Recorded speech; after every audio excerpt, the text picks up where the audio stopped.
اور جب ہمارے فرشتے لوط کے پاس آئے تو وہ ان کے آنے سے غمناک اور تنگ دل ہوئے اور کہنے لگے کہ آج کا دن بڑی مشکل کا دن ہے۔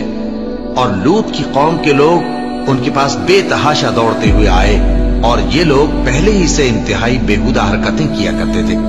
لوط نے کہا کہ اے بھائیو، یہ جو میری قوم کی لڑکیاں ہیں یہ تمہارے لیے جائز اور پاک ہیں، تو اللہ سے ڈرو اور میرے مہمانوں کے بارے میں مجھے بے آبرو نہ کرو۔ کیا تم میں کوئی بھی شائستہ آدمی نہیں؟ وہ بولے، تم کو معلوم ہے کہ تمہاری ان بیٹیوں کی ہمیں کچھ حاجت نہیں، اور جو ہماری غرض ہے اسے تم خوب جانتے ہو۔ لوط نے کہا، اے کاش مجھ میں تمہارے مقابلے کی طاقت ہوتی، یا میں کسی مضبوط قلعے میں پناہ لے لیتا۔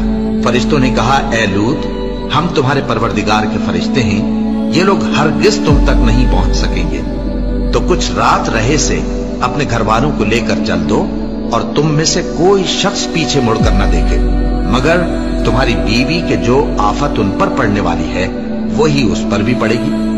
ان کے عذاب کے وعدے کا وقت صبح ہے، اور کیا صبح کچھ دور ہے؟